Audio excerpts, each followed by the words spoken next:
Today is Friday, October 13th, and last night we had a Thursday night matchup between the Broncos and the Chiefs. And Denver, what happened? Well, I'll tell you what happened. Denver continuing their Denvering in Denver-like fashion and losing every single game. That's what happened. Honestly, this is going to be a pretty short video because every single possession for both teams was exactly the same. And the sequence of events for both teams went a little something like: first down for the Broncos, give it to your tailback. It didn't matter who they were running. They were running both Jaleel McLaughlin and Javonte Williams. Second down, give it back to your tailback. Again, it doesn't matter. They were running both Javonte Williams and Jaleel McLaughlin. Third down for the Broncos, and I think we're ready to go through the air on this one. I realize I'm not in Seattle. My teammates hate me. My linemen aren't trying to block for me. My receivers aren't open or trying to get open. So now let me try to figure out how I'm going to make a meal out of the scraps that you guys have given me every play up. And now I realize that the defense has me figured out and I have nowhere to go with the football. Bring them down. Fourth down. Give it back. That's what happened. First down for the Chiefs. Give it to Isaiah Pacheco. Worked out pretty good. Second down. Throw it to Isaiah Pacheco.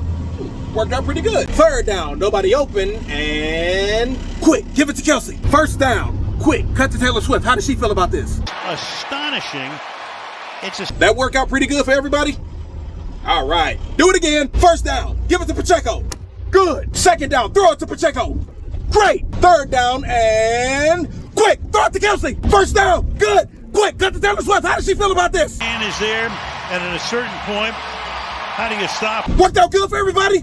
Good, do it again. Boy, I bullshit you not. You can go back and watch the highlights of the game right now, and every single possession for both teams went something similar to what I just highlighted. And every single time Travis Kelce touched that ball, they showed that girl. They are milking this Taylor Swift thing for everything that is worth, and I can almost guarantee that right now at this particular moment, that woman has more highlights at Arrowhead than Alex Smith, Tony Gonzalez, Priest Holmes, Larry Johnson, Will Shields, and Dante Hall combined.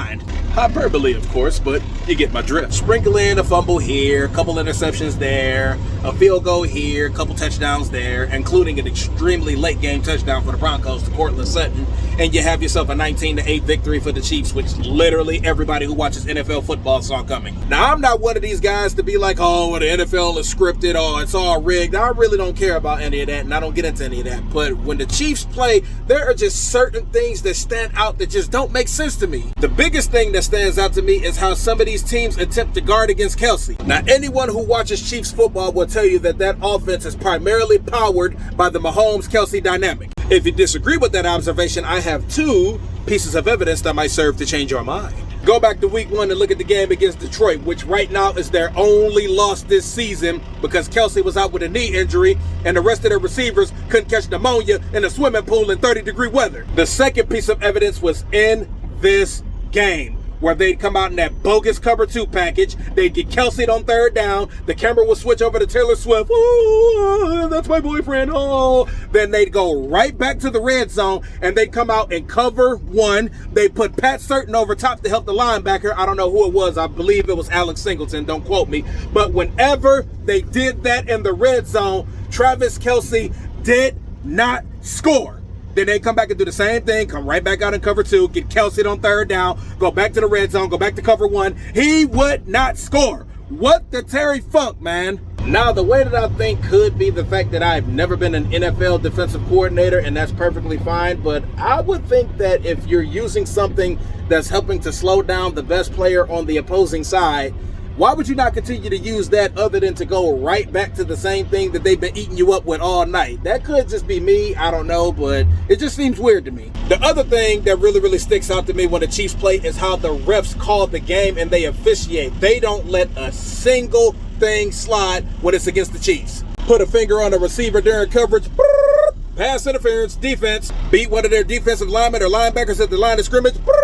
Holding, offense. But let them do the same thing to the opposing team, then it's straight up Helen Keller with a whistle. If I didn't see it, it didn't happen. If I didn't hear it, it didn't happen. Bro, it's the fourth quarter and Russ threw a late game touchdown pass to Cortland Sutton, and they even tried to take that from him. At first, they tried to say both of his feet weren't down, and once that didn't stick, they tried to argue that he didn't have possession of the ball. And once that didn't stick, they was like, oh, well, I mean, it's the fourth quarter, and we ran out of options. Might as well give it to him. Now, take all of that and add in the Swift mob hoopla that's been going on, and you got yourself a couple of reasons on why the Chiefs are becoming one of the most annoying teams of the modern-day NFL. They're even up there with the Tom Brady-led Patriots and the modern-day Cowboys, and that says a lot because people hate the Cowboys. Now, the Broncos, I really don't have too much to say about them that already hasn't been said, but I am one of the millions of fans across the world who wasn't even a Seahawks fan, but still suffers from PTSD from that boneheaded Super Bowl play between Russ and Pete Carroll. How they robbed my man Richard Sherman of a ring and robbed my man Marshawn Lynch of a Super Bowl MVP. So anytime I get to see Russ get his tooth torched with a vengeance, I'm in a good mood. Seahawk rage aside, most of the things that I've seen from the Broncos on defense was just bad coaching, bad play calling. They stayed in cover 2 most of the game and got ate up by Kelsey. In the rare instances that they actually did change things up, they were actually able to successfully defend against Kelsey in cover 1. They rarely ever blitzed, and when they did, they were blitzing like 3 to 5 yards off the ball. Offense, a little bit of the same thing, questionable play calling.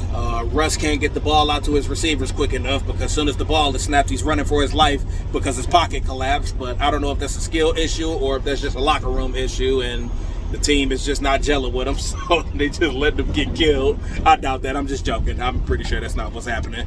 But he never gets a chance to throw his famous deep ball that pretty much made him a household name in Seattle.